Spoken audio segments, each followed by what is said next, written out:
This is the Canon G3770 printer. Hindi tayo pwedeng mawala ng printer dito sa bahay. This is my 6th printer to date. This is actually an all-in-one printer, meaning wireless na siya. Meron siyang scan and copy. This printer actually starts around 7,000 pesos lang. Oh! Meron siyang kasama na free additional na ink. Ayan. So, hindi tayo agad bibili ng ink pag naubos tong mga to kasi meron na tayong reserve na ink. Ang galing naman! Thank you, Canon! Love you! Okay, start. And connect to computer, cellphone. Ganun lang siya kadali. Ayun, tapos na. Love me or hate me, partners in maiden. We need ladies' eyes on me. Yucky, ninini, get to know ya. Let me see Jack and God.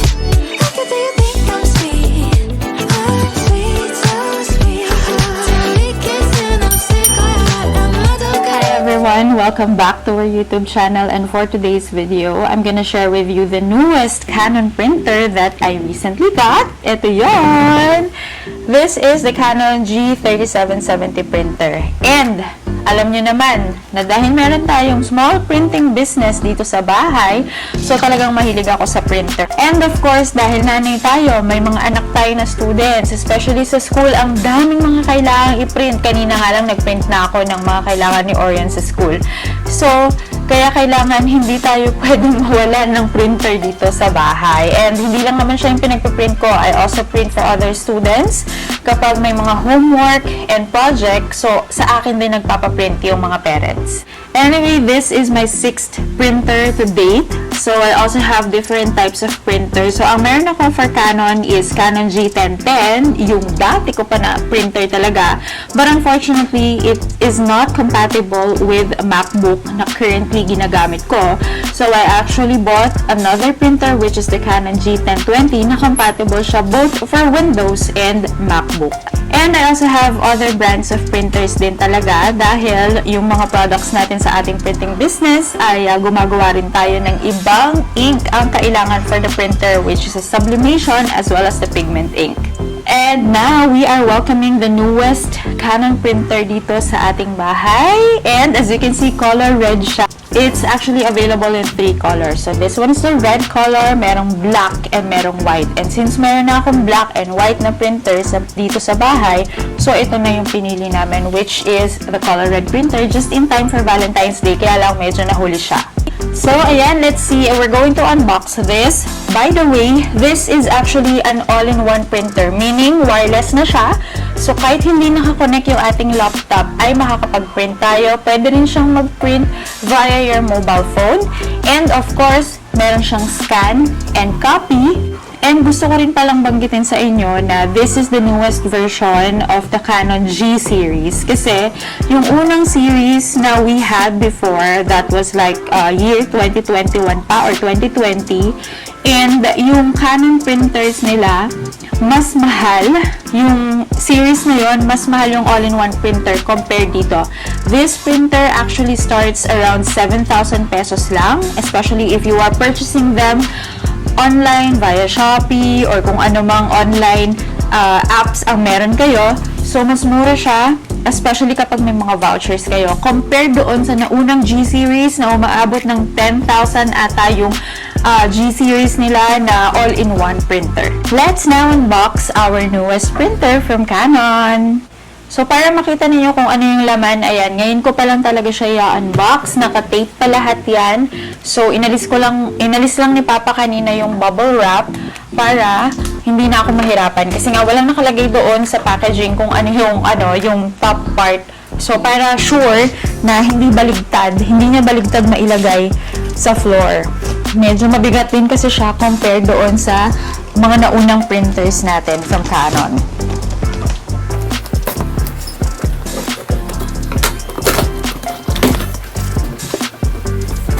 I am always excited unboxing printers talaga. Actually, kahit anong gadget naman, excited talaga ako na nag-unbox. Kasi, diba, iba talaga yung feeling kapag meron kang bagong gadget, parang meron kang bagong toy, diba? Super healing your inner child ang peg mo palagi. Ayan siya! And I can see na color red siya, guys. Ayan siya. Okay, let's see. So, complete naman yung ating nandito sa loob ng box. And then, we have the driver. Ayan. Although, I don't normally use the driver, yung CD na to. Kasi, since yung MacBook, wala rin naman siyang reader for this. So, nagda-download lang tayo online. And then, we also have ito, the manual, na hindi rin naman natin binabasa. Maniwala kayo. So, maniwala kayo sa hindi, wala na atang nagbabasa ng manual. We just look up everything online na ngayon. Kaya nailabas na natin yung ating printer from the box. And as you can see, ganito yung pagkaka-color red niya. And then, ito yung mga ink na kasama. So, we have 4. And the black is a pigment ink, by the way. And then, hindi ko pala naipakita kanina. So, nandito yung ating cartridge. Ayan, merong cartridge na kasama to nandito. This is the cable for the power outlet. Ayan. And then, this one naman to connect to your laptop. So, ito yung USB cable niya if gusto mo siyang i-connect. Then, ito yung kanyang cartridge for the black ink. And this one is for the colored ink. And then, let's open din itong isa. So, I'm not sure kung ano ito. Let's just open it. Kasi may separate, naka-separate siya na box. Pero kasama siya doon sa package nung dineliver siya kanina. Oh! Meron siyang kasama na free additional na ink. Ayan. So, hindi tayo agad bibili ng ink pag naubos tong mga to. Kasi meron na tayong reserve na ink. Perfect. So yung kasama niya talagang malaki siya. Hello, Gian. Hello, baby. Did you sleep? No, natulog ba siya?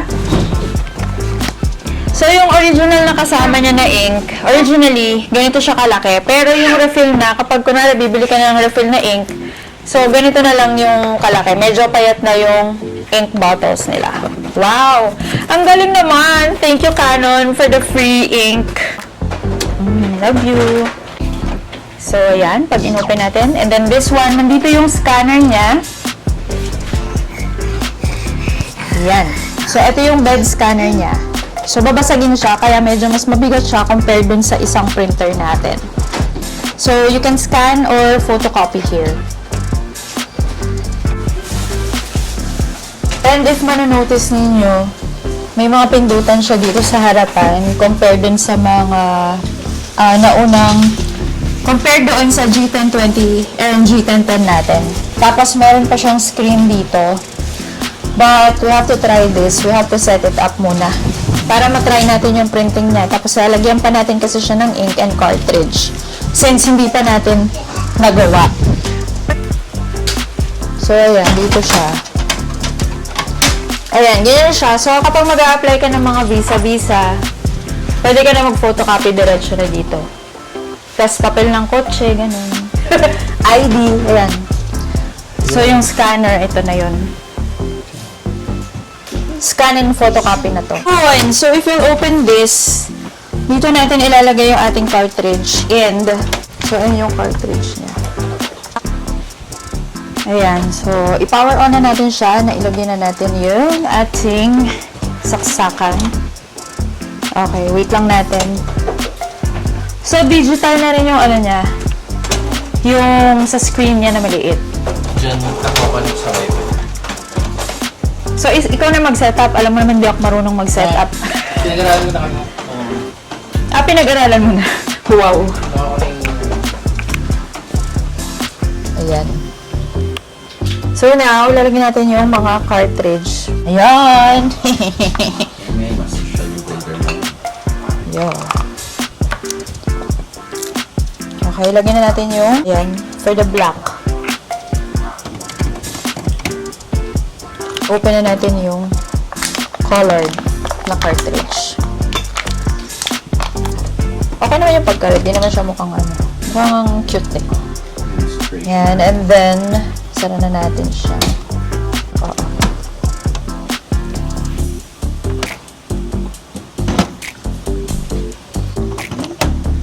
So, wag kayo magkakamali ng paglalagay ng ink. Okay. And the last color is magenta or yung red color. nakalagay dito kung ano yung instructions. So, hindi kayo pala malilito kahit di nyo nabasahin yung manual. Yun na nakalagay. After installing the printhead and ink tanks, close the cover. Okay, so done na tayo mag-refill, maglagay ng cartridge, and maglagay ng ink. Closing na, the cover has been closed. Okay. Turan dito na. Click mo yung, ano dyan? Do you want to update automatically? When Click you OK. can- Click OK. Tapos, okay ulit. Yan, performing initial adjustments. Please wait. About 8 minutes daw. So, Inaayos na yung inaayos na yung punta ko sa settings. Down. Ito? Yan. Yan. Punta ka sa LAN settings. Okay, Wi-Fi. Okay, Wi-Fi setup. Manual connect. Searching for So isi-search niya. So, dapat same yung MacBook. Kung ano yung magpiprint, kung phone, kung MacBook, kung laptop yung magpiprint, same sila ng Wi-Fi connection. Ayan, so Mojabytes Wi-Fi 7. Enter the Okay. password. Enter mo lang yung Ayan. password. Medyo maliit lang, pero kaya naman natin yan. Click mo na yung start. Ayan, connect to computer sa phone. Okay. Paano mo ginawa yun? Basta lang connect ka? Hinanap yung network. Sa Wi-Fi. Yun, ikiklik mo yung Wi-Fi. Yep. Okay. Oh, master setup. So sabi ko nga, hindi ko kailangan yung CD. Sabi ko nga, hindi ako tech, hindi ko alam ito. Open. Ayan. Setting up your computer. Yan. So, download na niya yung driver. Okay. So hindi ko kailangan yung CD.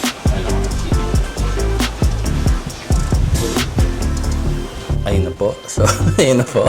So, nakita nyo naman, wala pa tayong wire. Di ba? Wireless po.